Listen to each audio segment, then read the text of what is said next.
bonjour, bienvenue à tous sur les podcasts de Clean Sheet. Cette semaine, on reste dans l'univers des clubs, hein. Généralement, on fait deux nations, deux clubs, deux nations, deux clubs. Cette fois-ci, on va un petit peu plus au soleil. On était du côté de l'Islande la semaine dernière. Cette fois-ci, on part en Grèce, du côté de Thessalonique, pour aborder le sujet du PAOK. Et j'ai avec moi la référence du football grec sur Twitter. J'ai nommé Martial qui est community manager de la page Foot Grec. Bonjour Martial, comment tu vas? Bah écoute, ça va très bien. Bonjour à tous et puis merci pour ton invitation surtout. Bah écoute, avec grand plaisir. Alors on en reparlait un petit peu en off. C'est vrai que je t'avais contacté il y a un petit moment et puis voilà, l'actualité faisant, le travail faisant, ça s'est un petit peu perdu dans les méandres des projets. Et puis nous voilà enfin. C'est vrai qu'on s'était recontacté début d'été. On voulait attendre aussi un petit peu le début de saison du PAOK et voir ce qu'il en était pour trouver le bon moment pour en parler. Bon, malheureusement le Ouais, début de saison on du l'a bien vu quoi. et pas extraordinaire, mais on en parlera un petit peu tout à l'heure. Martial, classiquement, est-ce que tu peux te présenter, nous expliquer d'où te vient cette passion du football grec et ce qui t'a poussé à lancer la page foot grec? D'où me vient cette passion? C'est une question qu'on me pose souvent, c'est vrai. Je pense pas qu'il y ait une raison en particulier. Ça s'est nourri un petit peu au fil des années parce que c'est un pays où j'allais souvent en vacances quand j'étais petit, en camping, etc. Donc c'est vrai que déjà ça commence. Enfin, l'amour est venu entre guillemets plutôt par le pays d'abord. Et puis comme j'étais fan de foot en France, ça s'est développé un peu avec les années. Et puis c'est vrai qu'à l'époque, quand j'y allais en vacances, ça tombait quand il y avait la Coupe Intertoto à l'époque l'été là, donc il y avait des matchs complètement improbables que je regardais dans les campings, etc. Et puis voilà, j'ai accroché et puis après j'ai lié ça un peu avec une passion historique pour le pays et puis de fil en aiguille, plus j'ai grandi et plus je m'y suis intéressé et puis après professionnellement, moi comme je suis journaliste, ça m'a donné aussi une autre porte d'entrée dans ce football grec. Et la passion, elle s'est développée comme ça, un petit peu par la profession. Et puis j'ai créé le compte, je crois que ça devait être en 2016, je pense, quand je terminais mes études de journaliste, parce que je m'étais dit bon, pourquoi pas, ça peut. Je voulais pas tweeter ces trucs-là avec mon compte personnel parce que je me suis dit les gens ils vont me prendre pour un fou. Donc je vais faire un compte uniquement dédié au foot grec. Et puis ça a pris pardon petit à petit. Et en fait c'est un peu un effet boule de neige quoi. Ça s'auto-alimente au fur et à mesure du temps. Et puis à la fin, ça devient quelque chose d'inévitable quoi. Donc cette passion elle s'est auto-nourrie on va dire et plus j'en ai fait plus ça m'a passionné quoi. Et toi, tu es journaliste dans l'univers du sport ou pas du tout? Si ouais, dans l'univers du sport, je suis journaliste à la Nouvelle République à Niort. Donc je couvre du sport et puis voilà, c'est le lien est parfait entre guillemets pour lier la passion du foot grec avec mon métier. Alors après, c'est pas un truc que je traite tous les jours, hein, parce que comment dire, dans la zone où je suis, c'est pas du tout l'actualité majeure, mais voilà, les liens parfois, ils sont un petit peu, enfin le foot en tout cas, on peut toujours recroiser un joueur qui est passé par la Grèce ou qui va jouer en Grèce ou j'en sais rien. Et c'est vrai que entre la France et la Grèce, en tout cas, il y a pas mal de liens. Et c'est pas rare des fois de croiser des joueurs qui sont passés par la Grèce et ça fait une petite occasion, voilà, de parler du foot grec avec quelqu'un, quoi. Alors tu traites aussi, il y a marqué dans ta bio Twitter, tu es caution gréco-chypriote pour Football Ski. Est-ce que tu couvres aussi le foot chypriote et comment s'est fait un petit peu le rapprochement avec Football Ski? Bah, en fait, le foot chypriote, je le traite moins parce qu'il y a quelqu'un qui traite aussi, qui a le compte foot chypriote France, qui est très compétent et qui traite aussi le foot plus spécifiquement de Chypre. Mais c'est vrai que quand tu t'intéresses à la Grèce, par extension, tu t'intéresses à Chypre. Et en fait, c'est vrai que c'est un truc qui m'avait intéressé quand, par exemple, l'Apoel avait fait son parcours à l'époque contre Lyon, Ouais. où tu te prends un petit peu d'affection pour ces équipes que tu connais pas trop, et puis voilà, tu t'y intéresses. Il y a des joueurs assez. En fait, c'est des championnats qui sont assez bizarres et qui sont à la fois très intéressants parce que tu as un mélange de joueurs que tu retrouves nulle part ailleurs. Quoi, il y a des joueurs avec des destins complètement improbables. À Chypre, je sais que pendant un temps, tu avais énormément de Portugais, par exemple, de joueurs portugais, et en fait, ça donnait un espèce de melting pot vachement intéressant à suivre.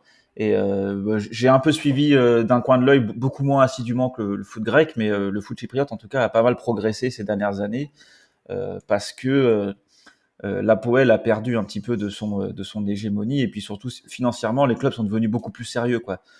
Chypre, ça avait la même réputation que Grèce avant, c'est-à-dire que tu avais des salaires impayés, des trucs comme ça. Et là, de ce côté-là, ils ont fait beaucoup, beaucoup de progrès. Et le championnat est devenu assez intéressant. Et ils sont même passés devant la Grèce, d'ailleurs, au classement, au coefficient UEFA. Donc, ils ont pas mal progressé, sans faire de bruit. Et bon, après, à Chypre, il y a aussi une phase un peu plus sombre. Il y a aussi quelques arrangements, enfin quelques clubs qui sont pris pour faire des transferts un peu scabreux. Pini Zahavi Oui. aime bien Chypre. Je crois que c'était du côté de Limassol, hein, où il y avait des choses assez compliquées. Enfin, des joueurs qui venaient de clubs sud-américains qui signaient avec Limassol. Enfin, Limassol était une espèce de plateforme Ouais. par laquelle transitaient des joueurs. Enfin, tout n'était pas très très clair, hein. Bah, en fait, Chypre, en termes de pays, c'est quasiment un paradis fiscal. Après, je suis pas expert dans ces questions-là, mais je sais que ça a cette réputation d'être un espèce d'Eldorado pour oligarques, et notamment, par exemple, pour les Russes, parce que je crois qu'ils te donnent accès à un passeport si tu t'établis fiscalement dans le pays. Donc, c'est vrai que ça a toujours eu cette réputation un petit peu offshore, un petit peu borderline, on va dire, parce que c'est vrai que en fait Chypre, c'est un pays, si on exclut la partie qui est annexée par la Turquie, c'est un pays clairement de culture grecque. Donc il y avait, on retrouvait et on retrouve toujours certains modes de gestion, on va dire, que je pourrais qualifier de grecs. C'est-à-dire des fois, voilà, ça c'était pas toujours très sérieux.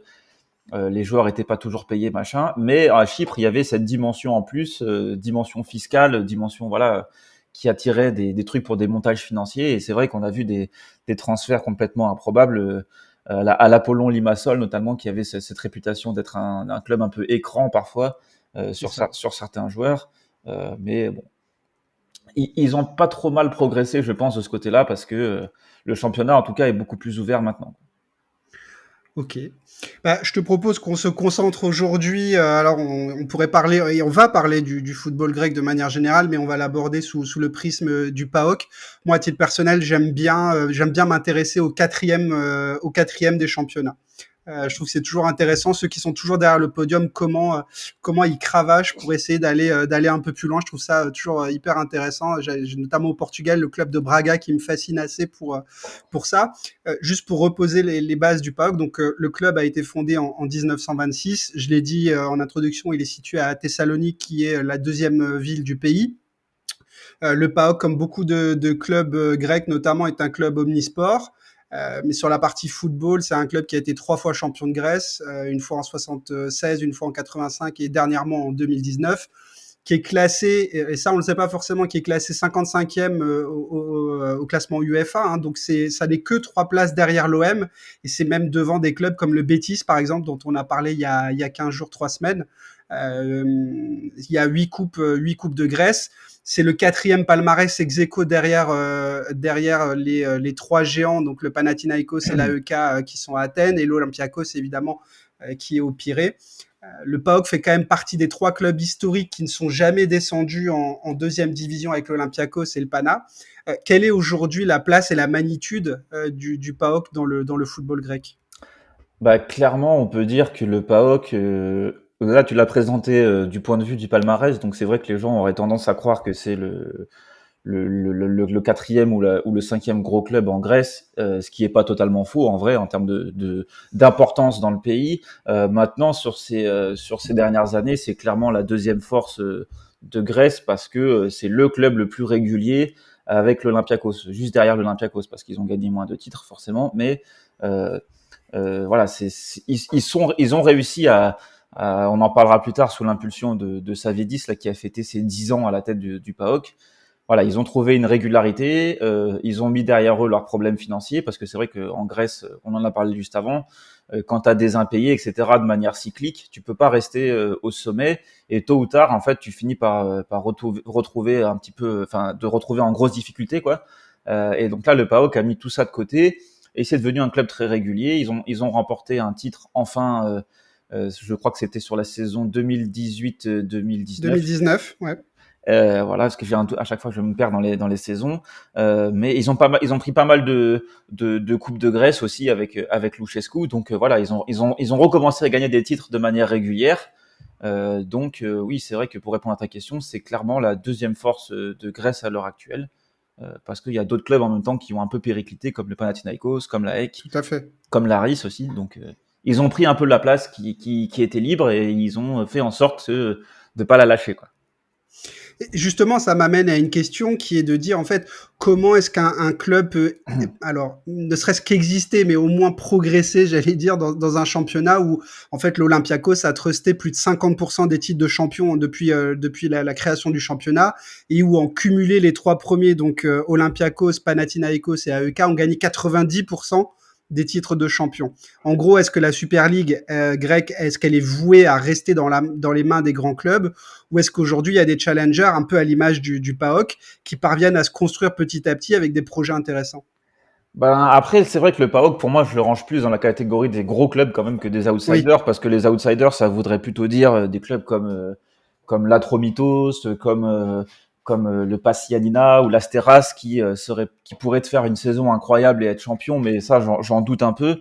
Mais pour répondre à ta question, ben, en fait, cette hégémonie, on voit que comment dire, qu'elle est possible, mais elle est possible que à certaines conditions. Déjà, il faut que le président, il faut que le propriétaire du club, il ait les reins solides, ce qui est le cas de Savidis déjà. Donc de ce côté-là, financièrement, voilà, ils ont des beaux contrats, ils peuvent faire des achats, ils peuvent prolonger les joueurs parfois s'ils sont courtisés, ils peuvent faire de belles ventes aussi. Donc ils ont tous les ingrédients entre guillemets pour réussir. Mais après, la différence, elle se fait dans le choix des politiques sportives. Elle se fait, voilà, quand le PAOK a nommé Luchescu, il n'y avait aucune garantie de succès, mais voilà, c'était un coach qui avait fait des belles choses à Xanthi dans un club plus petit.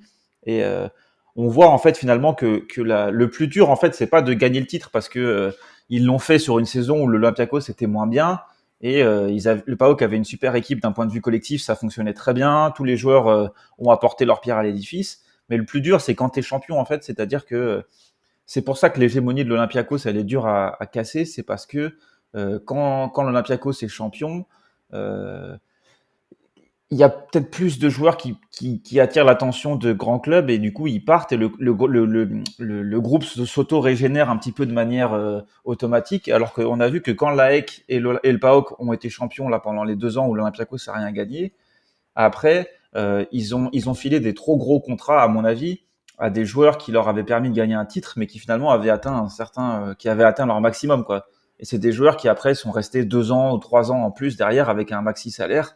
Et en fait, ils sont condamnés à jamais vraiment faire d'erreurs sur le mercato et sur les transferts parce que c'est le seul moyen de créer une avance sur l'Olympiakos ou du moins de rester au même niveau, quoi. Enfin, je sais pas si c'est clair ce que je veux dire, mais c'est comme si par exemple Marseille en France ou Lyon ou Monaco, c'est clairement pas impossible pour eux de gagner un titre de champion. On l'a vu avec Lille, on l'a on l'a vu vu, avec. oui. Mais le plus dur, c'est après, en fait. C'est qu'est-ce que tu fais avec le 11 de départ qui t'a permis d'être champion. Est-ce que tu acceptes de laisser partir des joueurs qui t'ont fait gagner un titre, quitte à perdre quelque chose, mais en même temps, c'est peut-être le moyen aussi de ramener quelqu'un de meilleur ou de renouveler ton groupe, quoi. Et c'est pour ça que c'est si dur en Grèce, je pense, de briser l'hégémonie de l'Olympiakos sur la durée. C'est parce qu'il faut faire tout le temps, tout le temps, tout le temps les bons choix, quoi. Alors, tu le dis, pour ça, il faut notamment avoir les reins solides, et on a déjà cité son nom. Le club est la propriété pardon, d'Ivan Savidis, qui possède 19% du groupe d'Imera, dont il est, enfin, qui possède le groupe, et donc par voie de conséquence, Ivan Savidis est propriétaire du club. Il est arrivé en 2012, comme tu le disais. C'est un milliardaire qui est né en Russie, qui est un soutien affiché et très fort de Vladimir Poutine, un personnage relativement controversé pour ses prises de position politiques. Il est impliqué certaines affaires judiciaires, et c'est le président qui s'est fait aussi connaître aux yeux du monde pour avoir menacé un arbitre en plein match avec une arme, ou en tout cas avoir mis la main sur son arme. Il l'a pas sorti, mais voilà, il a fait le tour du monde avec ces images. Est-ce que tu peux nous présenter un peu le personnage et nous expliquer aussi son lien fort avec Thessalonique, puisque c'est un endroit où lui possède un certain nombre de villas, un gros resort, et c'est une ville à laquelle il est aussi très attaché. Ben, tu l'as plutôt bien présenté. Alors c'est vrai que en Grèce, de manière générale, de toute façon, chaque proprio de gros clubs, mais de quasi tous les clubs, ont un peu ce côté mania, homme d'affaires, sulfureux, impliqué dans des machins. Enfin après voilà, ça fait partie, j'ai l'impression, du paysage des footballs grecs. On n'imagine pas un président qui soit sans histoire entre guillemets quoi. Mais peut-être que ce serait ça la solution pour que le foot commence à redécoller. Mais pour en revenir à Savidis, oui, c'est quelqu'un qui est issu de la minorité des Grecs pontiques, c'est-à-dire c'était des Grecs qui étaient historiquement établis autour de la mer Noire. Donc il a déjà une histoire personnelle assez particulière, et c'est aussi pour ça, je pense, que les gens de la ville de Thessalonique sont aussi proches de lui, ou en tout cas lui vouent une espèce d'admiration, enfin du coup font front derrière lui. C'est parce que à travers son histoire, ça parle à pas mal de gens aussi.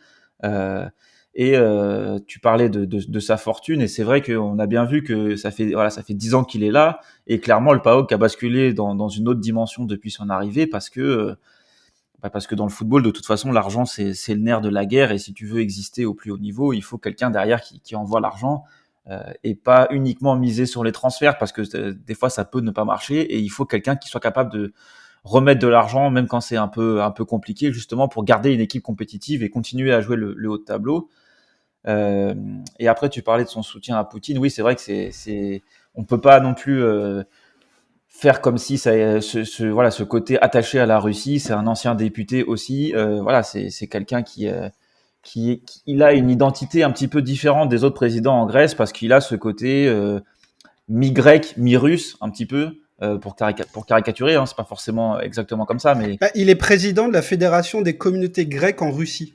voilà, Donc effectivement, il a ce double amour, hein, parce qu'on peut vraiment, il est très attaché à sa Russie natale, alors, via son soutien à Poutine, mais il pourrait s'exprimer d'une autre façon. Mais c'est vrai que il est très attaché à la Grèce et à la Russie.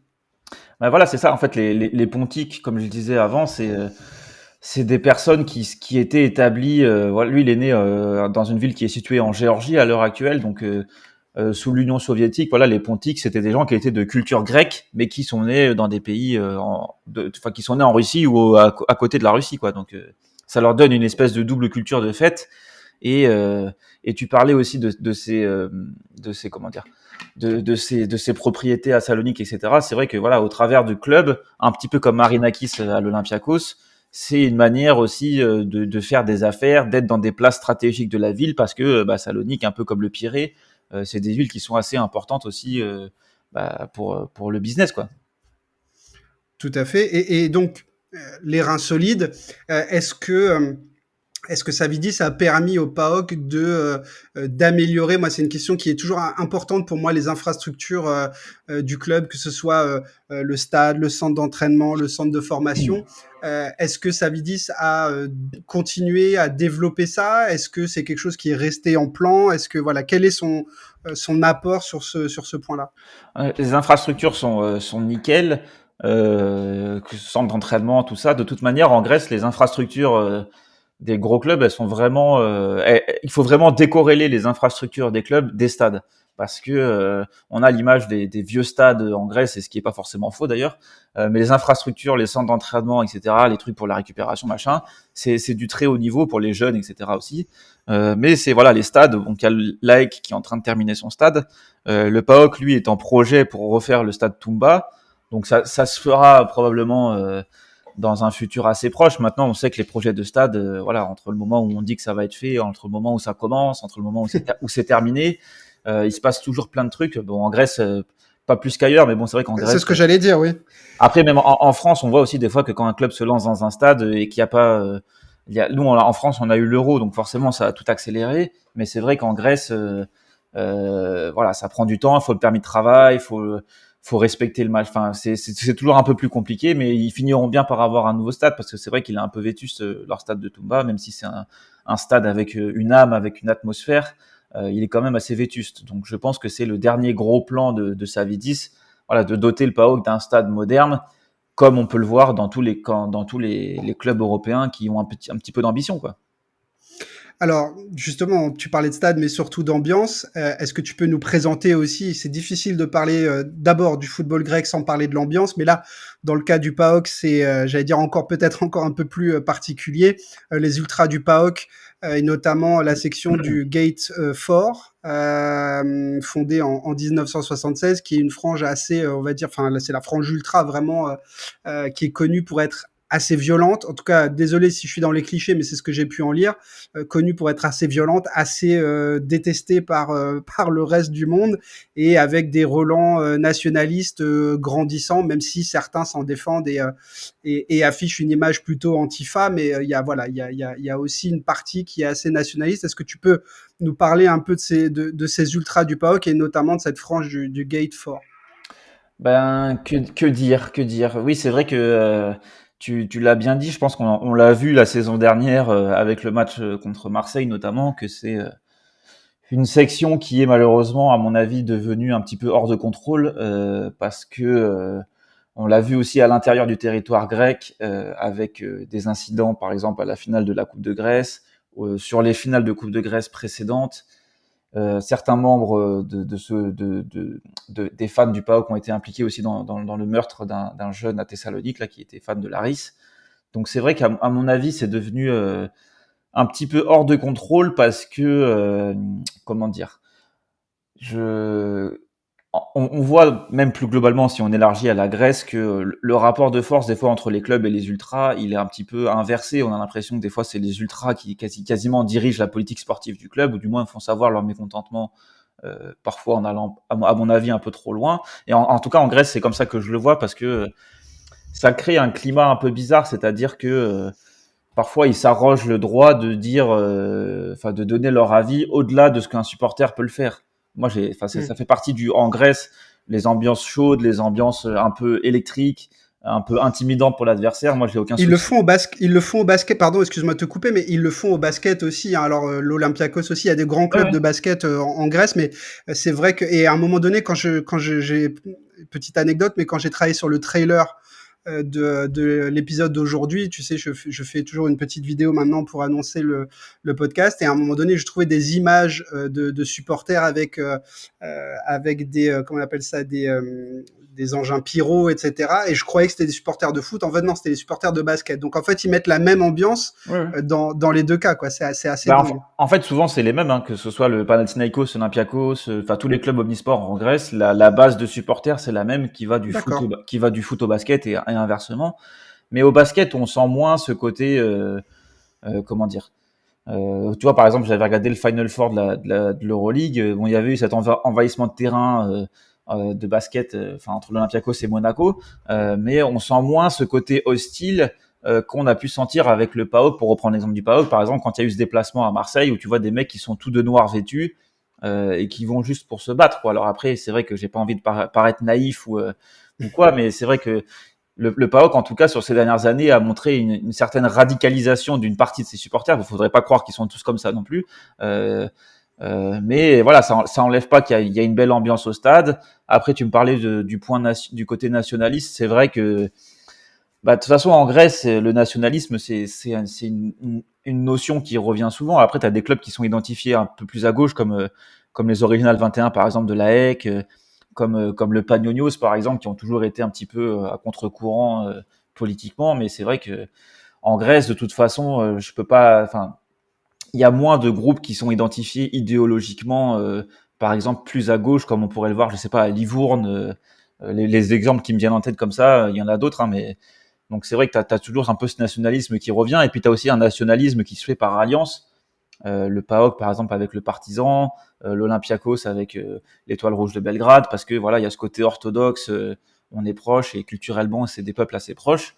Donc en fait tout ça, ça fait un peu un cocktail un peu fou, et c'est vrai que des fois moi j'ai l'impression que ça finit quasiment par être un peu une espèce d'handicap un peu pour le club, parce que bah, tu te manges des sanctions assez régulièrement, des matchs à huis clos, etc. Et c'est vrai que euh, je dis pas qu'ils tirent une balle dans le pied au club, parce que ce serait mentir. Ils sont là à tous les matchs, ils font les efforts, ils font les déplacements, machin. Donc c'est vrai que c'est beau, c'est de la ferveur, mais des fois ça va un peu trop loin, même beaucoup trop loin, et c'est compliqué justement de les faire un peu revenir en arrière pour que le club et les supporters travaillent en harmonie pour quelque chose en commun, quoi. Enfin, je sais pas si c'est clair ce que je veux dire, mais c'est Si, ça si, va un peu loin, quoi.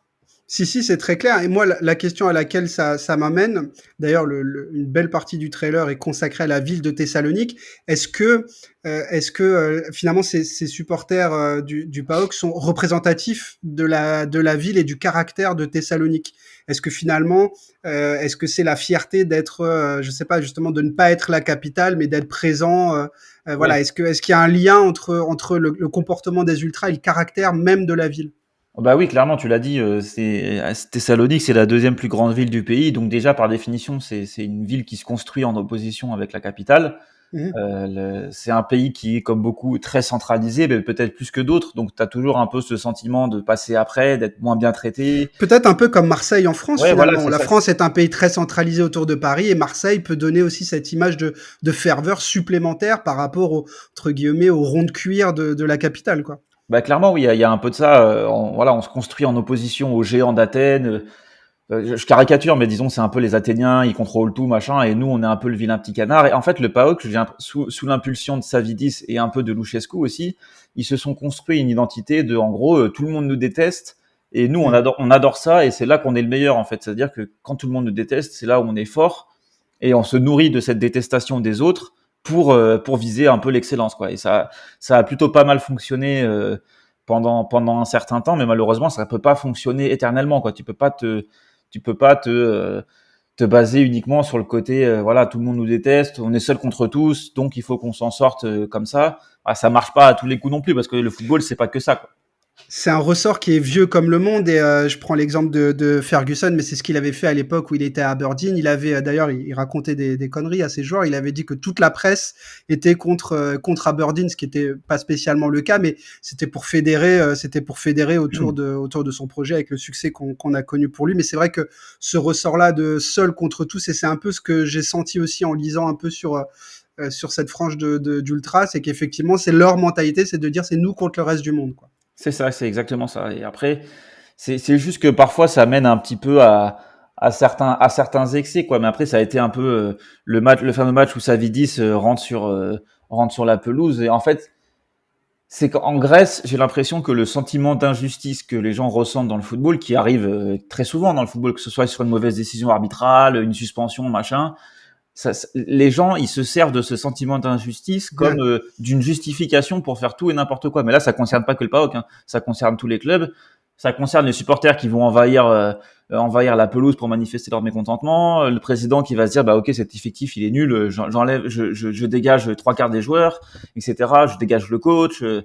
Et en fait, cette injustice-là, ils la vivent très mal. Euh, mais le PAOK aussi et surtout, j'ai envie de dire. Et du coup, bah, des fois, ça les aveugle un peu, j'ai l'impression. Ça leur fait perdre une certaine lucidité. Et après, bah, c'est compliqué de se sortir un peu de ce cercle vicieux où tu as l'impression que tout le monde est contre toi, ce qui te mènera pas forcément à prendre des bonnes décisions, quoi. Absolument, absolument. Et ça m'amène aussi à réfléchir, je ne sais pas si c'est corrélé à ça ou pas, mais compliqué d'évoquer la Grèce et donc le football grec sans parler de la crise financière qui a frappé le pays au cours des dernières années. Quel a été l'impact, alors on l'imagine un peu, mais quel a été l'impact de la crise financière sur le football grec de manière générale et en particulier sur le club qui nous intéresse aujourd'hui, le PAOK? Ben, après le PAOK, oui, ils ont subi ça de plein fouet comme beaucoup de clubs, c'est-à-dire qu'il y a un moment donné où ils ont eu tellement de dettes que bah, tu peux plus payer les joueurs, donc tu as des joueurs qui partent en fin de contrat, tu en as quelques-uns qui restent, mais le climat il est dégueulasse, donc tu as des résultats qui sont catastrophiques. Voilà, t'as des périodes où tu crois que ça revient, mais ça revient pas. Enfin, c'est très irrégulier, quoi. Et plus globalement, en fait, je pense que la crise en Grèce, elle a frappé entre guillemets. Il y a jamais de bon moment, mais en fait, elle a frappé au moment où le foot basculer vraiment dans un côté business, dans un côté trading et où la Ligue des Champions, bah voilà, se resserrer autour des meilleures ligues. Et avant ça, la Grèce, voilà, c'était un pays qui envoyait un club sûr tous les ans. Parfois, t'en avais deux, et c'était des clubs qui s'en sortaient pas trop mal. Et en fait, la crise, elle a complètement fracassé tout ça parce que ben ça a créé une certaine irrégularité, une certaine instabilité, et ils ont jamais réellement su s'en relever de ça, parce que bah, après t'attires plus les mêmes joueurs, et donc après t'attires pas les mêmes. Enfin en fait c'est un cercle vicieux quoi, t'attires plus les mêmes joueurs, tes résultats sont moins bons, ton indice UFA il baisse, donc tes clubs ils arrivent pas à aller en Europe tous les ans, donc ton indice UEFA il baisse, donc tes clubs ils retournent pas en Europe. Enfin voilà, et tu t'en sors jamais de ça. Et la crise elle a fait énormément de mal, quoi, parce que les clubs avant ça, au début des années 2000, les clubs grecs, je dis pas que c'était des bons clubs européens, mais c'était un club quand t'étais où tu pouvais signer par exemple directement depuis un club français dans un club grec, et on pouvait pas franchement considérer que c'était une régression, quoi. Ça, je pense que c'est par exemple, pour reprendre l'exemple français, quand Djibril Cissé part, par exemple, c'est là où ça commence un peu à devenir compliqué, parce que Panathinaikos, par exemple, s'est jamais vraiment relevé du départ de Djibril Cissé. Et après, l'Olympiakos en a un peu mieux sorti, parce que le club a réussi à retourner en Ligue des Champions assez régulièrement. Mais le PAOK, c'est ça qui leur a manqué, c'est la Ligue des Champions, ça t'amène de l'argent, ça t'amène de la renommée. Et quand tu peux pas y aller, ben forcément, voilà, on en revient à ce que je disais avant, c'est un cercle vicieux, mais on le voit encore cet été, quoi. Absolument. Alors, justement, on va faire la transition un petit peu par le jeu, parce qu'on est quasiment à la moitié du podcast et on n'a toujours pas parlé de football, entre guillemets. Euh, L'entraîneur, tu as mentionné son nom tout à l'heure, c'est Razvan Lucescu. C'est le fils de Mircea Lucescu, le fameux entraîneur roumain. D'ailleurs, le père comme le fils parle, il paraît-il, un français excellent. Pour la petite anecdote. Est-ce que tu peux nous présenter un peu l'entraîneur qu'il est, quel est le style de jeu du PAOK, et nous expliquer aussi pourquoi il est parti en fait suite au titre de 2019, il est parti pendant 2 ans en Arabie Saoudite à Al Hilal pour revenir finalement l'été dernier. Comment te dire, c'est un coach, moi je l'ai découvert quand il est arrivé en 2014 en Grèce. Il a pris le Skoda Xanthi à l'époque, qui est devenu Xanthi maintenant, mais le Skoda Xanthi c'était un club qui était possédé par la personne qui était le concessionnaire Skoda en Grèce, d'où le nom. Et en fait pendant 3 ans, voilà, il a fait du super taf, il est allé en finale de Coupe de Grèce, de mémoire il a mené le club en play-off je crois. Et en fait c'est quand il est arrivé au PAOK sur son premier mandat, où en fait j'ai découvert un coach que je dirais qui est plutôt à l'italienne, on va dire, parce que lui c'est son kiff, son vrai, c'est le foot italien. Euh, voilà, tu disais qu'il parlait français. Je crois, je suis pas sûr que le fils parle français. En tout cas, il parle bien italien.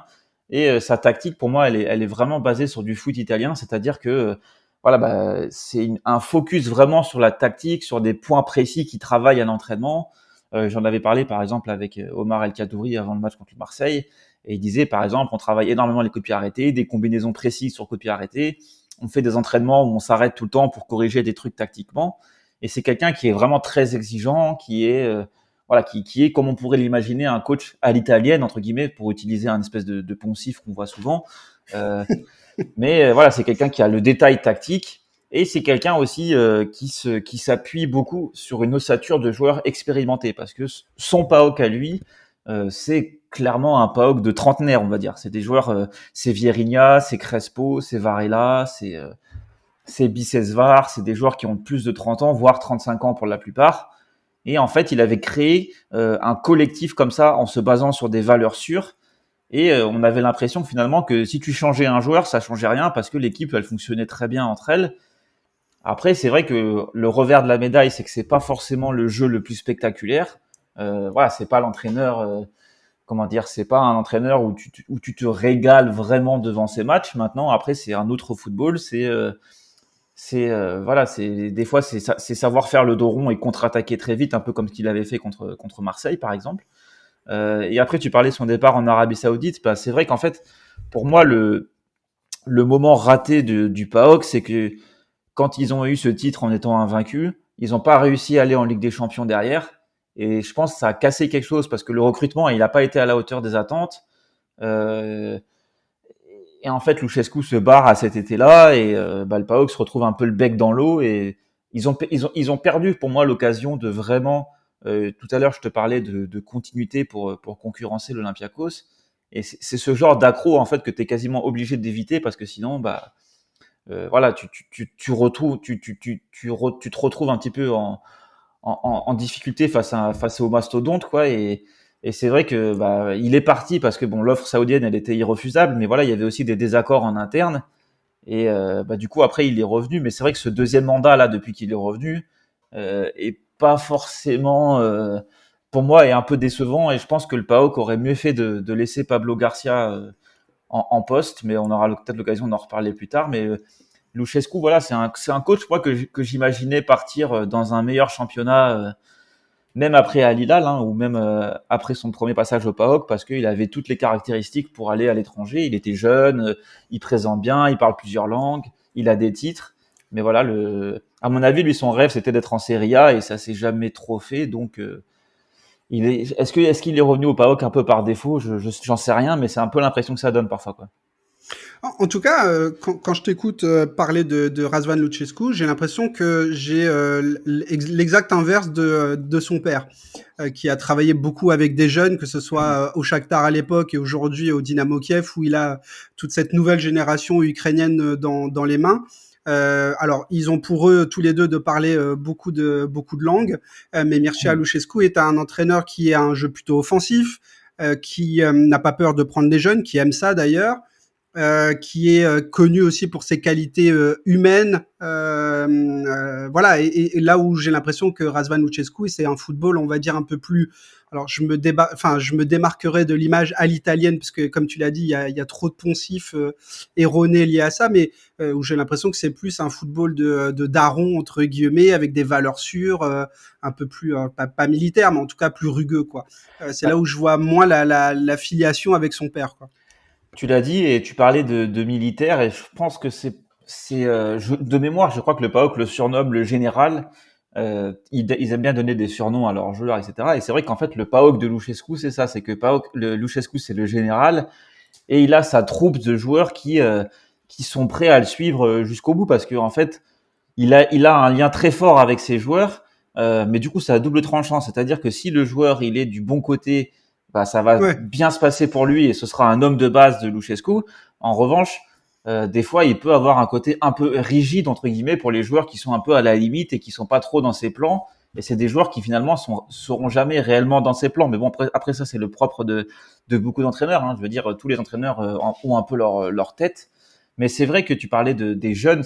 Pour moi, c'est son gros défaut parce que euh, Luchescu, il a beaucoup bossé en Ukraine et c'était un championnat qui a. Bon, après là, évidemment, avec les événements qui se passent, forcément, il y a des trucs qui dépassent le football. Mais c'est un championnat qui a jamais vraiment périclité économiquement et ils ont quand même pu travailler avec une osmose de joueurs étrangers et avec une bonne base de joueurs locaux parce que le Dynamo Kiev, c'est un super centre de formation. Le Shakhtar, peut-être un peu moins, mais le pays, globalement, a des super équipes de jeunes avec la sélection. Tu as une sélection qui tourne bien. Donc, tu as un vivier qui est de bon niveau et Luchescu père l'a plutôt bien entretenu. Alors que son fils, en Grèce, bon, déjà, tu as la sélection qui a complètement périclité. Et puis, bah, pourtant, le PAOK, c'est un super club formateur, mais voilà, Luchescu, on a l'impression qu'il n'aime pas prendre ces risques-là parce que est-ce que c'est parce qu'il n'a pas le choix et qu'il faut qu'il gagne forcément pour concurrencer l'Olympiakos? J'en sais rien, mais des fois, tu te dis, il va utiliser jusqu'au bout ses joueurs, ses trentenaires, ses fidèles lieutenants jusqu'au bout, alors que tu as des jeunes derrière qui demandent que à jouer. Et en fait, finalement, il y a un moment donné, moi j'ai l'impression que la saison là qui démarre, je suis pas certain qu'il va aller au bout de cette saison parce qu'on a l'impression qu'il est à bout de souffle, quoi, qui peut plus vraiment tirer le meilleur de cet effectif là. Oui, et justement, on va parler. Alors, on abordera le sujet de la formation juste après, mais puisque tu parles de construction d'effectifs, je voulais qu'on parle aussi du nouveau directeur sportif du club. Il est arrivé en janvier dernier. Il s'agit de José Boto. Peut-être que les joueurs de Football Manager le connaissent. Il a 20 absolument partout. Moi, c'est comme ça que je le connais. Et c'est vrai qu'il y a relativement peu de lecture à son sujet, donc peut-être un article un jour de la part de Clean Sheet. Il faudra éplucher les sites portugais, les sites grecs et les sites ukrainiens, puisqu'il venait du Shakhtar. Alors aujourd'hui, il est directeur sportif, mais c'est vrai que ses précédentes attributions étaient d'être directeur du scouting au Benfica, puis au Shakhtar Donetsk. Est-ce que tu connais un petit peu le personnage? Est-ce que tu peux nous parler un petit peu de lui? Je connaissais pas vraiment le mec avant qu'il arrive. Enfin, que je connaissais pas. Je pouvais pas attester de son travail avant, mais je connaissais de nom, comme tu l'as dit, par Football Manager et parce que voilà, c'est un mec qui était au Shakhtar, qui a fait Benfica puis Shakhtar, donc ça atteste d'une certaine qualité. Et en fait, c'est une nomination qui est intéressante parce que pour moi, ça montre que le club a envie de basculer aussi dans ce foot moderne où tu vas chercher des joueurs plus jeunes et où tu les revends. Enfin le club faisait un peu moins avant, même si en fait c'était le fils de Savidis qui gérait essentiellement les transferts avant, et le club avait pas mal bossé avec l'Ukraine, avec la Russie. et ça avait pas trop mal fonctionné parce qu'ils avaient trouvé des joueurs vraiment intéressants. Par exemple, ils avaient pris Léo Matos, qui était passé par Marseille très jeune et qui arrivait de Dnipro, je crois, quand le Dnipro avait fait faillite. Ils avaient récupéré ce latéral droit et qui était devenu assez monstrueux pendant 2-3 ans et qui avait été un des grands artisans du doublé. Seulement, voilà, cet été, José Boto, en fait, on a senti qu'il a mis sa patte sur les transferts. Mais en fait, c'est que ça colle pas vraiment avec Luchescu, avec son style de Luchescu, quoi. Donc, ils ont ramené, par exemple, Felipe Suarez pour 2,5 millions. Ils ont ramené, encore des Portugais cet été qui sont arrivés en prêt. Là, je pense à Thiago Dantas, par exemple, etc. Donc, en fait, il construit un effectif, lui, avec son réseau essentiellement au Portugal, avec des jeunes joueurs. Mais on a l'impression que ça fonctionne pas des masses avec Luchescu, parce que lui, Luchescu, ce qu'il aime bien, c'est plutôt les joueurs, les mecs de 30 ans, quoi, 29, 30 ans, 31, 32 ans, quoi. Donc, je pense qu'à un moment donné, après là, je lis pas l'avenir, mais à un moment donné, le PAOK, ils vont devoir choisir entre l'un ou l'autre, quoi. Oui, alors bon, c'est une passe, c'est une passe décisive directe et pour moi, puisqu'effectivement, c'était le sens un peu de ma question suivante. Donc tu l'as dit, il y a Felipe Soares qui est arrivé de Moreirense en janvier dernier, et cet été, c'est Rafa Soares, le latéral gauche du Vitória Guimarães, qui arrive en fin de contrat ou pour pas très très cher. Thiago Dantas, qui était prêté la saison passée par le Benfica au Bayern, qui est un des plus gros espoirs de Seychelles, hein, du centre de formation du Benfica. Et puis André Ricardo qui arrive de Famalicão. Et alors, il y a eu d'autres joueurs qui sont arrivés, mais ça en fait quand même 4 Portugais en l'espace de 6 mois. Ma question, c'était ça. C'était est-ce que finalement ça colle à l'esprit et au fond de jeu, expression aussi un peu qui je sais pas trop ce que ça veut dire, mais est-ce que ça colle au fond de jeu de Luchescu? Manifestement non. Et de ce que tu nous expliquais avant, vu les résultats, et on parlera tout à l'heure de l'élimination aussi en tour préliminaire de la Conference League en ce début de saison, mais on imagine bien lequel des deux va rester, surtout quand il y en a un qui est arrivé il y a 6 mois, qui est débauché d'un club largement plus important comme le Shakhtar. On imagine que José Boto, qui aujourd'hui est directeur sportif, va vouloir aussi imprimer sa patte non seulement dans la construction d'effectifs, mais aussi dans le jeu. Je pense qu'il y a 90% de chances qu'on retrouve un entraîneur portugais sur le banc du PAOK en cours de saison ou à la fin de cette saison. Donc voilà, aujourd'hui, c'est plutôt, dans ce que tu nous expliques, c'est plutôt José Boto qui est en train de construire l'effectif via son réseau portugais et qui va potentiellement, dans les 6 à 12 mois maximum, changer l'entraîneur pour imprimer une nouvelle façon de jouer et potentiellement aussi une nouvelle dynamique dans le club. Tu parlais de formation tout à l'heure. Le PAOK est un club formateur tout à fait respectable. Les deux derniers exemples, on va dire, les plus proéminents sont Christos Tzolis et Dimitrios Giannoulis. Les deux sont partis à Norwich l'année dernière.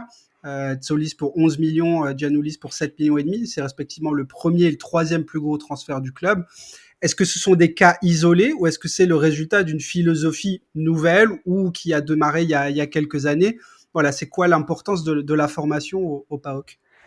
Eh ben, alors, je rebondis juste sur ce que tu dis sur Boto. Il faut quand même préciser qu'après l'élimination contre le Levski Sofia, il y avait pas mal de scénarios où il disait où la presse disait qu'il pensait à démissionner ou que sa démission pourrait être, voilà, qui pourrait sauter après l'élimination. Bon, ça s'est pas fait parce que je pense que il n'y a pas d'intérêt, il y a pas d'intérêt réellement à l'enlever parce que je sens que Luchescu ira pas au bout de cette saison. Pour revenir sur la formation, je pense que c'est quelque chose qui a été bien initié aussi avec le retour de Savidis, parce que lui aussi, Savidis, s'il met de l'argent dans un club, comme beaucoup de gens, à mon avis, il a envie aussi d'en récupérer, ou du moins que le truc soit un petit peu autosuffisant, quoi. Et le meilleur moyen d'y arriver, c'est la formation. Et puis même si pour concurrencer l'Olympiakos, tu es obligé aussi d'avoir ta formation parce que tu pourras pas toujours acheter des joueurs pour construire ton effectif, etc. Et le PAOK a fait d'énormes progrès ces dernières années, notamment sur la houlette de Pablo Garça dont je parlais tout à l'heure, qui était un ancien milieu de terrain du club et qui ensuite a bossé avec les U19 où il a été quand même invaincu pendant 2 ou 3 saisons de mémoire. Et en fait, quand Pablo Garcia a été nommé à la tête du PAOK, parce que il a été nommé après le départ de Abel Ferreira, donc qui avait remplacé Luchescu, et Abel Ferreira il est parti au Palmeiras, pardon, au Brésil. Et en fait, ils ont pris Pablo Garcia parce que c'était à mon avis la solution la plus logique. Et en fait, au début, on s'est dit, ouais, ce mec-là, c'est pas vraiment un coach numéro un, c'est plus un formateur. Sauf que on sentait quand même que voilà, son équipe, elle progressait et que du moins le projet du club impliquait à la fois l'équipe première, mais aussi l'équipe U19 et maintenant l'équipe B, parce que tu as les équipes B qui ont été créées à partir de la saison dernière. Et avec un coach comme Pablo Garcia, tu pouvais te dire, finalement, il y avait un vase communicant entre ces trois équipes, un peu, pas à ce manière-là, mais un peu comme Bielsa à Marseille, où tu savais que Bielsa était capable de faire jouer n'importe quel joueur de la réserve s'il estimait que le mec avait fait une bonne semaine d'entraînement. Pablo Garcia, c'était un peu ce côté-là, pas à ce point-là, mais c'était, tu avais plus de méritocratie, tu avais plus de concurrence, et quand tu avais un joueur qui était en méforme, quand tu avais un joueur qui était blessé du 11 de départ, bah lui, il piochait dans, dans les équipes réserves parce que le PAOK, ils ont des super jeunes. Alors après, c'est pas des jeunes, c'est pas les joueurs qu'on voit émerger dans les meilleurs championnats où tu te dis ce mec à 18 ans, il est déjà monstrueux, mais c'est des joueurs qui, à l'échelle de la Grèce, sont largement au niveau des joueurs étrangers moyens qui arrivent prendre leur place. Et on a vu un Tsingaras au milieu de terrain, on a vu Liratis en latéral droit.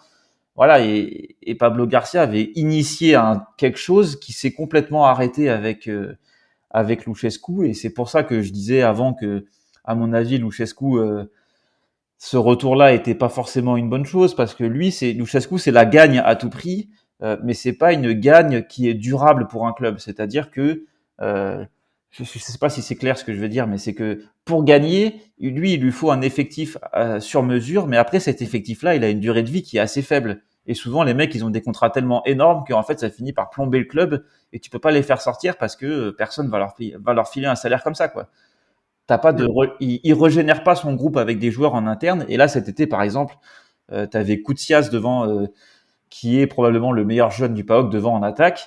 Et il a fallu que Nelson Oliveira se blesse juste avant le Levski Sofia. Et après la vente de Čolak aux Rangers, bah, en fait, il restait plus que Koutsias. Il y a que comme ça que le mec, il a joué, alors que c'est un joueur qui a vu quand même plus de 10 buts en deuxième division l'année dernière avec l'équipe B. Et tu te dis, en fait, ces joueurs-là, pour qu'ils jouent, il faut qu'il y ait un alignement des planètes quasiment improbable. Et c'est là que c'est un peu dommage, parce que le PAOK, c'est un vrai bon club formateur, mais le club, à l'heure actuelle, n'utilise pas vraiment sa formation, quoi. Pas autant qu'il le devrait, à mon avis. Bon, de toute façon, pour ceux qui sont intéressés par la formation en Grèce, tu as participé aux formations football club il n'y a pas très très longtemps. Hein, c'était au mois de juin. Le podcast est sorti, je viens de vérifier ça le 13 juin. Tu en as parlé avec l'ami Scipion. Donc, effectivement, on peut te retrouver sur ce podcast pour avoir un aperçu plus global du souci de la formation, hein, puisque le podcast est intitulé La formation en Grèce, un tournant raté avec l'Euro 2004. Effectivement, de ce que tu viens de nous dire, on voit bien à quel point finalement la formation globalement dans le football grec n'est pas le socle, malgré le fait que au PAOK, manifestement, ben, déjà t'es la deuxième ville du pays, donc tu as un vivier. Ben, quand on voit le cas de Christos Stolis, alors ça s'est pas vu à Norwich, mais je pense que le passage entre le PAOK Oui. le favori à la relégation en Angleterre, c'est relativement compliqué. Je ne sais plus s'il a été prêté cette saison, je crois que oui, aux Pays-Bas, mais je suis pas sûr. Je pense qu'il lui manquait cette étape de transition, en tout cas un joueur ultra prometteur. Giannoulis, lui, c'est un petit peu mieux adapté, mais il est un peu plus âgé. Hein. Zolis est parti, je crois qu'il a tout juste 18 ou 19 ans, donc Oui, trop tôt, je euh, pense.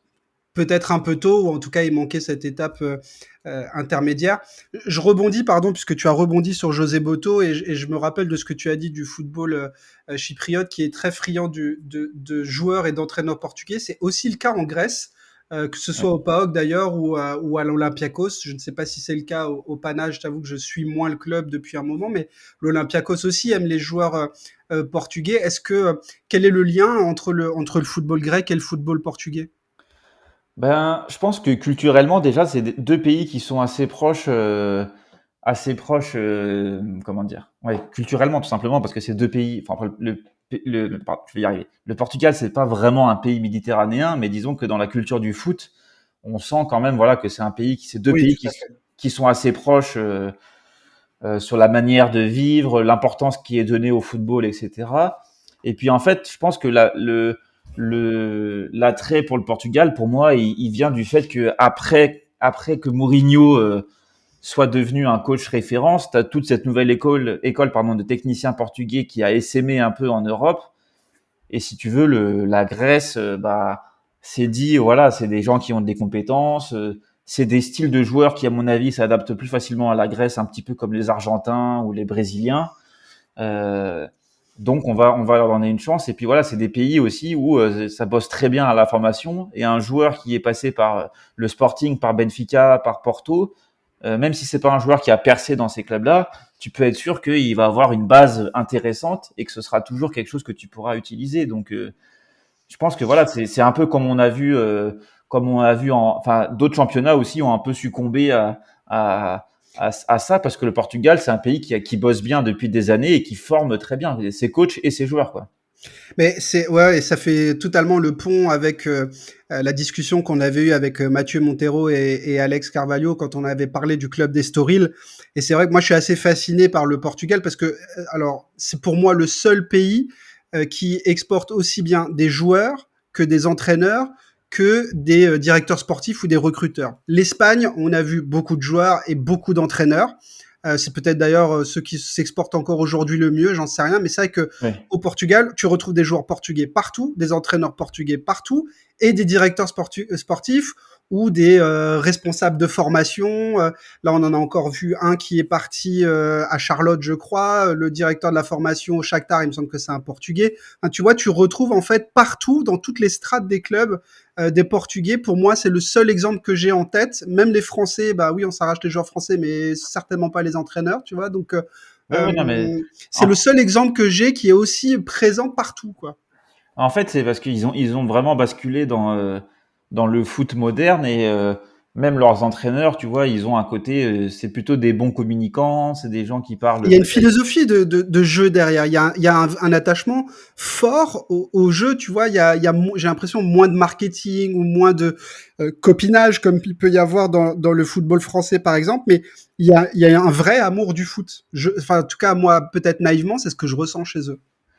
C'est vrai. Alors après, des fois, t'as un peu le revers de la médaille parce qu'il y avait eu Oscar, non, oui, c'est Oscar Cardozo qui était venu à La Haye après son passage à Nantes.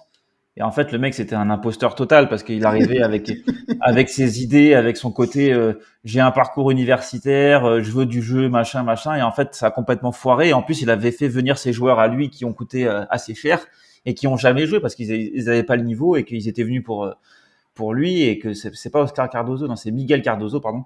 Euh, et Oscar Cardozo, c'est un attaquant, voilà, pardon. voilà, mais qui a joué à l'Olympiakos d'ailleurs, mais Absolument, je confonds les absolument. deux. Et mais après, tu vois, avec Pedro Martins de l'Olympiakos, à la fin, ça a mal fini parce que malgré cet amour du jeu aussi, tu as quand même une réalité des fois qui fait que tu es un petit peu obligé de renier tes principes et à la fin, ça peut se terminer mal aussi. Mais c'est vrai que sur les directs, en fait, le problème, c'est que la Grèce a pas l'équivalent de ces trucs-là. Ils sont restés peut-être un peu bloqués dans un football à l'ancienne, que ce soit les techniciens, les directeurs sportifs, les présidents. Et pour eux, c'est logique d'aller chercher la compétence ailleurs. Et donc, du Ah coup, oui. les gens qui aimeraient progresser en Grèce, les Grecs, que ce soit les joueurs, les entraîneurs, les directeurs sportifs, bah, en fait, ils se font manger leur position par les autres. Alors, c'est vrai que 80% du temps, c'est logique, entre guillemets, parce que c'est une question de compétence. Parfois, tu pourrais te dire, en tout cas en ce qui concerne les joueurs, il faut que le socle il soit grec, il faut que ce soit ta formation, et après tu retouches, t'améliores avec des touches extérieures. Et pour en revenir au PAOK à Luchescu, c'est hyper frustrant en fait parce que euh, je pense justement là, au PAOK la formation elle est pas ratée, loin de là. C'est un club qui a un réseau de scouting dans le pays qui est vraiment très bon. Ils vont chercher des joueurs dans des petites académies locales même quand c'est pas dans leur zone et il les forme, ça en fait des bons joueurs. C'est des joueurs qui sont bons en U17, c'est des joueurs qui sont bons en U19, c'est des joueurs qui sont bons avec l'équipe B. Et il manque cette dernière passerelle et Luchescu, c'est pas le genre de gars à donner cette passerelle, quoi. Et du coup, ça pose la question de savoir, en fait, là, quand tu te fais éliminer par le Levski Sofia, quelque part, tu es obligé de repartir sur quelque chose d'autre. Donc pourquoi persister avec Luchescu en sachant très bien que ce groupe-là, il est à bout de souffle et lui, probablement, il est à bout de souffle. C'est quelque chose que je comprends pas. Et l'Olympiakos en a payé le prix cher en licenciant Pedro Martins cet été parce que ça, on sentait déjà depuis des mois que c'était comme ça. Et je pense que Luchescu, ce sera le prochain. Ouais. Et juste pour finir sur la parenthèse portugaise, il y avait déjà eu un directeur sportif portugais au PAOK, c'était Mario Branco qui était passé, alors qui a eu un parcours assez compliqué, il était passé notamment par la Bulgarie, je crois, et il venait d'Estoril, enfin il avait bossé à l'Estoril, au Hajduk Split, et il est aujourd'hui au Fenerbahçe. Donc tu vois aussi, le gars est passé effectivement par le Portugal, mais aussi par la Bulgarie, la Croatie, la Grèce, la Turquie. Donc voilà, tu disais tout à l'heure, géographiquement, le Portugal n'est pas méditerranéen. En tout cas, c'est une région dans laquelle ils ont beaucoup de succès. Je voulais aussi qu'on parle des résultats récents, que ce soit de la saison dernière ou de ce début de saison, notamment sur le plan européen. Les gens ont peut-être découvert ou connu ou redécouvert le PAOK la saison dernière, puisque le club a échoué en quart de finale contre l'Olympique de Marseille en quart de finale de Conference League. Après un beau parcours, où ils ont quand même éliminé la Gantoise et Midtjylland, une équipe danoise qui a la cote. Ça ressemblait, moi j'ai pas vu les matchs, mais ça ressemble plutôt sur le papier à un beau parcours. Est-ce que c'était le cas? Ben, en fait, moi, je me souviens très bien avoir dit après l'élimination contre Marseille que je voyais ce parcours européen comme une fin de cycle et pas comme quelque chose de prometteur pour la suite, parce que quand tu prends l'équipe du PAOK cette année-là, t'as énormément de joueurs qui étaient vieillissants. Donc t'avais Crespo en défense qui est parti, t'avais Varela, il jouait plus mais il est parti. T'avais Bicesvar qui est toujours là, mais qui a 35 ans ou 36 ans. T'as Vieirinha qui est pareil, qui a 36 ans, 37 ans même, je crois. Et en fait, j'étais assez alarmiste paradoxalement, parce que je m'étais dit, ce match retour contre Marseille que t'abordes à la maison avec un seul but de retard, t'avais quelques suspendus à Marseille. C'était pour moi, c'est un truc qui allait jamais se représenter, parce que j'étais quasi sûr que, en fait, ça rejoint exactement ce que j'ai dit au début du podcast, en disant, c'est tellement dur c'est pas si dur de gagner, enfin, de faire un truc. Le plus dur, c'est de durer, de le répéter, de rester à ce niveau de performance.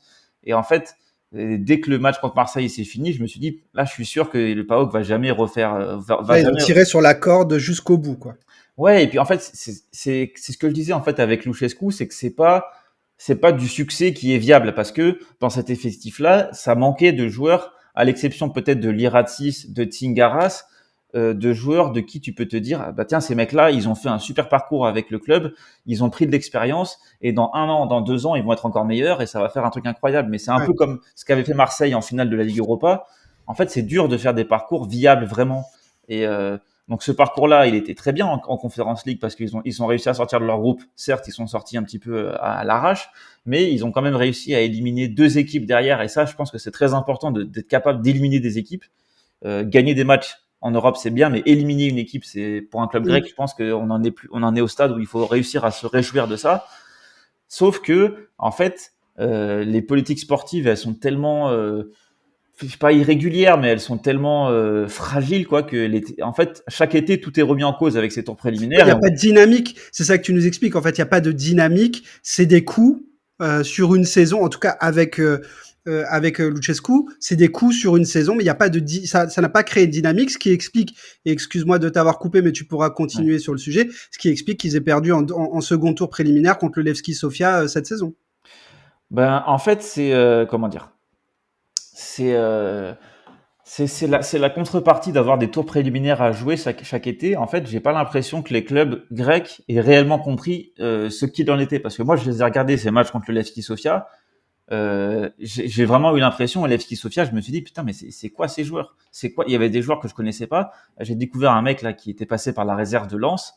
Sur ce match-là, je me suis dit, honnêtement, il m'a fait une impression contre le PAOK quasiment meilleure que un joueur de Marseille face au PAOK. Il y avait un écart de niveau de fraîcheur, de préparation globale. Je me suis dit, mais c'est pas possible. Après, c'est un super joueur, hein. Je crois que c'est Badri, le joueur. Un mec passé par la réserve de Lens. Et je me suis dit, putain, ce mec-là, il est incroyable techniquement. Il était largement au-dessus physiquement. Il était plus rapide. Il résistait au duel, etc. Et en fait, c'est les clubs grecs, ils ont pas, en fait, je sais pas comment dire ça, mais c'est quand tu chasses tellement le résultat, des fois, ça te fait oublier qu'à moyen terme, si tu finis deuxième ou troisième, il va falloir que tu fasses des tours préliminaires, mais tu commences en Conference League, donc t'as pas de filet de sécurité. Si tu sors, tu joues pas l'Europe. Et le PAOK a pas le droit d'arriver contre le Levski Sofia aussi peu préparé. Tu as le droit de sortir sur un tour préliminaire, c'est la loterie. On l'a vu avec Monaco contre le PSV. Il faut tout un tas de facteurs pour arriver au bout. Seulement, le PAOK, comment dire, avant le match contre Marseille, c'était avant les playoffs de Super League, le PAOK était quasiment sûr à 99% de finir deuxième. Il fallait se dire, l'année prochaine, il faut qu'on soit prêt, mais dès le début du mois de juin. Et en fait, euh, c'est pour ça que la formation elle est importante, parce que les effectifs en Grèce ils sont tellement larges, il y a tellement trop de joueurs et des joueurs qui jouent pas ou des joueurs qui sont prêtés que le début de la pré-saison en fait tu as des amicaux où Luchescu il fait sa revue d'effectifs comme n'importe quel entraîneur, sauf que l'effectif est tellement large que tu perds entre guillemets 2 ou 3 amicaux à donner du temps de jeu à tout le monde. Sauf que quand tu as des tours préliminaires, tu peux pas te permettre de faire ça. Il faut que dès le premier amical, tu alignes ton 11 type, ou du moins le 11 que tu Les estimes. automatismes et tout, quoi. Voilà, il faut que tu alignes le 11 qui va commencer contre le Levski Sofia, et tant pis pour ceux qui sont pas dans tes plans, t'as pas le temps de compter sur eux, quoi, parce que c'est déjà une première saison avant l'autre saison, et le PAOK était complètement mal préparé, il y avait pas d'automatisme, il y avait pas de fraîcheur, Parce que, il y avait rien, quoi. avec tout le respect que j'ai pour le Levski Sofia, il faudrait que j'aille voir le classement UEFA. Alors évidemment, là, on comparerait des choses sur le papier, mais on peut penser que c'est un adversaire à la hauteur du PAOK quand on sait que quelques mois auparavant, ils ont sorti Midtjylland, qui était là aussi en barrage de Ligue des Champions, la Gantoise, qui est un club qui bosse bien en Belgique. Tu vois, quand tu vois le Levski, tu te dis pas, bon, bah, c'est fini pour le PAOK, tu te dis, ok, il va falloir jouer, mais enfin c'est jouable, quoi. Sans manquer de respect au Levski Sofia, le PAOK a aucune excuse pour ne pas euh, pour ne pas Ne pas passer passer. contre une équipe comme ça. Mais si tu prends du point de vue financier déjà, voilà, je reprenais l'exemple du joueur là du Levski Sofia qui m'avait frappé. C'est un joueur qui jouait dans un peu plus petit club bulgare avant. Et je veux dire, le PAOK, tu vois le salaire des joueurs majeurs, tu es largement au-dessus quasiment de l'effectif du Levski Sofia. Seulement, les clubs grecs, ils ont cette mauvaise approche des tours préliminaires qui fait qu'ils pensent qu'en étant à 50-60%, ça va passer. Sauf que les tours préliminaires, moi, j'ai appris modestement, hein, parce qu'avec les clubs grecs, j'ai appris à manger ces tours préliminaires, j'en bouffe tous les ans. Et en fait, à la fin, je me suis dit, c'est pas du tout une question de talent, c'est une question de préparation. C'est les équipes qui sont le plus près physiquement et qui ont l'effectif qui a réussi à bien se préparer. Et ben regarde, le Maccabi Haïfa, ils ont mis 4-0 à l'Olympiakos à la maison et ils jouaient en pointe avec Franzi Piro, qui était quand même un attaquant de Ligue 2 la saison dernière. C'est un bon joueur, mais je veux dire, à aucun moment tu dois gagner 4-0. À aucun moment tu peux perdre 4-0 à la maison. Seulement le Maccabi Haïfa, ils étaient beaucoup plus près. Et c'est pareil pour le Levski Sofia. C'est une question de, en fait, les tours préliminaires, c'est juste une question de fitness, quoi. Il faut que tes joueurs ils soient à 100% et qu'il faut que, il faut que les clubs grecs, le PAOK en tête, parce que le PAOK, quand tu finis deuxième, tu démarres en Conference League. L'Olympiakos, au moins, peut se dire, si je perds en Ligue des Champions, je retombe en Europa League. Et même si je perds en Oui, Europa League, je retombe en je retourne en Conference League. conférence. Ouais. Donc, ils ont quand même de grandes chances de jouer l'Europe. Le PAOK a pas de filet de sécurité et c'est proprement scandaleux ce qu'ils ont présenté là contre le Levski Sofia, qui, si ça se trouve, ne jouera même pas l'Europe à la fin, parce qu'ils ont peut-être pas le niveau pour passer le dernier tour de conférence, enfin de barrage Mm. de Conference League, quoi. Mm. Martial, on s'approche de la fin du podcast. Je te remercie déjà pour tout ce que tu as pu nous apporter. Je voudrais qu'on finisse sur une note au moins Ouais. positive, si ce n'est tournée vers l'avenir. Est-ce que tu peux nous donner potentiellement l'un ou l'autre nom à suivre, jeune ou moins jeune? On a compris qu'avec Luchescu, ça serait peut-être aux alentours des 30 ans. Je plaisante, mais est-ce qu'il y a voilà, l'un ou l'autre joueur pour toi qui va faire une belle saison au PAOK et qui potentiellement voilà, peut prétendre à une belle carrière un peu plus haut que la Grèce? Ben moi, j'en vois deux. Alors après, c'est vrai que c'est conditionné à Luchescu ou pas, hein, mais je parlais de Koutsias, là, de Georgios Koutsias, qui est un attaquant de 18 ans, donc il est né en février 2004, qui est pour moi un très très gros talent, et j'espère vraiment cette saison qu'on pourra le voir à l'œuvre, alors même si c'est pas en tant que titulaire, mais voilà, dans la rotation. Et il y a aussi Yanis Constantelias, qui est donc lui né en 2003, qui est un milieu offensif.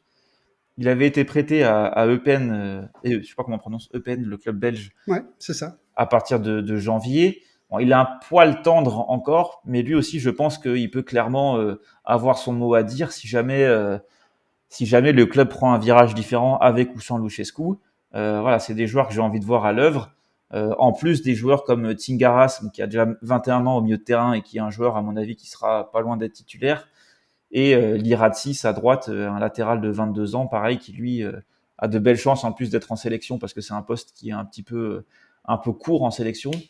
Mais voilà, après, il n'y a pas beaucoup de joueurs vraiment, à part ces quatre-là, sur lesquels m'enthousiasmer. Mais bon, si les quatre ont déjà du temps de jeu, ce sera déjà très bien parce que il faut y aller étape par étape. Après, il y a Michailidis, là, le défenseur central, qui se remet des croisés et qui a été fauché en plein élan. Mais voilà, il y a quelques motifs d'espoir quand même. Hein. Le PAOK a un effectif intéressant. Seulement, on sent que il n'y a pas d'osmose actuellement entre le directeur sportif et l'entraîneur. Et je pense que malheureusement, on le voit assez régulièrement ailleurs. Quand ça se passe comme ça dans un club, C'est pas bon signe. c'est pas bon signe du tout. Ouais. Bon, et il me semble, et on finira là-dessus, mais il me semble que contre le Levski sur le match retour, c'est Thiago Dantas qui marque Ouais, bah ce but de. lui c'est un joueur, tu le sens tout de suite que c'est des joueurs comme ça qui ont une qualité technique qui va faire des ravages en Grèce. Hein. C'est des joueurs, tu sens premier toucher de balle, c'est intelligent, c'est des beaux joueurs, c'est des joueurs qu'on aime voir jouer aussi au football. Maintenant, voilà, au PAOK, en fait, pour reprendre les tours préliminaires, l'effectif était pas prêt en même temps, quoi. Et c'est ça le problème des tours préliminaires, c'est que t'as pas le temps de. Tu vois, ils ont recruté un défenseur qui est arrivé de. Alors attends, comment il s'appelle? Je vais le retrouver.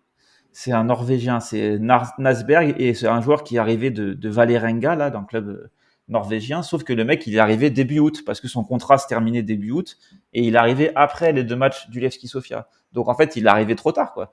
Et c'est ça qui est compliqué, c'est qu'en fait, peut-être un jour, il faudrait que on puisse faire des contrats un peu comme en NBA, quoi, tu sais, des contrats de 2 mois, 3 mois pour que les joueurs ils soient là juste l'été pour préparer les tours préliminaires et puis après, une fois que tu es qualifié, bah tu fais ton vrai effectif. Seulement, bon, ça c'est de la fiction, mais l'effectif il a été construit trop tard, il a été un peu mal construit, donc faut voir parce que du coup là ils ont pas d'Europe à jouer, donc ils ont quand même plus de temps pour se préparer, donc ils ont pas d'excuses si jamais leur début de saison est pas à la hauteur des espérances, quoi. Ok, bon, j'ai essayé de finir sur une note positive, tu es revenu quand même sur, sur une note plus négative, mais en tout cas, au moins réaliste et qui nous a bien présenté pour moi le club et plus globalement l'état du foot grec, même si on n'a pas pu aborder tous les sujets évidemment en une heure, mais voilà, je te remercie pour ton apport sur tous ces points-là. Voilà, je vais conclure en te demandant, bah, voilà, quelle est la suite entre guillemets pour toi et pour Foot Grec. Et je sais pas si toi aussi tu as un, un podcast ou si tu organises des spaces. Quelle va être ta couverture s'il y en a une de la Coupe du Monde. Enfin voilà, qu'est-ce qui est prévu? Bah alors là, la Coupe du Monde, il y aura pas la Grèce, donc il y aura pas de, Forcément, il y aura pas forcément. de couverture plus qu'autre chose, mais je fais quelques spaces de temps en temps, des podcasts aussi. Après ça, souvent j'attends de voir un peu les tirages au sort des coupes d'Europe. Donc là, ça dépendra, je pense, de l'Olympiakos, hein, qui sera probablement le seul club engagé en Europe. Maintenant, on verra parce que là, il y a les matchs qui ont commencé, donc on va voir si ça donne quelque chose. Mais après, ma couverture, non, ça dépend un petit peu au fur et à mesure des envies. Voilà, s'il y a un joueur, un transfert entre un club français, un club grec, un tirage au sort, si l'Olympiakos, par exemple, tombe dans le groupe de Nantes ou quoi, ça peut être l'occasion de parler du foot grec. Mais en fait, le vrai contenu, c'est plutôt le compte Twitter. Hein, c'est là où j'essaie d'échanger au Ouais. maximum et de partager parce que je pense que c'est le plus facile, entre guillemets, pour le faire, quoi. Après, c'est assez chronophage, hein, les autres. Hein. C'est pas toi que je vais l'apprendre, mais j'ai pas toujours le temps non plus sur les podcasts, etc. J'essaie de faire des articles quand même de temps en temps, mais Ok. c'est compliqué, pas toujours. Ok, bah écoute Martial, merci pour ta participation. J'espère que t'as pris autant de plaisir que moi. Moi, j'ai Ouais, c'était passé un une vrai heure plaisir. Ouais. à apprendre pas mal de choses sur un club que je ziotais de loin, où je voyais qu'il y avait des choses qui se passaient, et maintenant j'en sais un peu plus. En tous les cas, voilà, on se laisse là pour cette semaine. Pas de podcast la semaine prochaine puisque je prends enfin une petite semaine de vacances. Promis, je pars pas pour 4 mois, mais je pars que pour une petite semaine. Et puis on se retrouvera la semaine suivante pour une nouvelle destination. Salut à tous, à bientôt.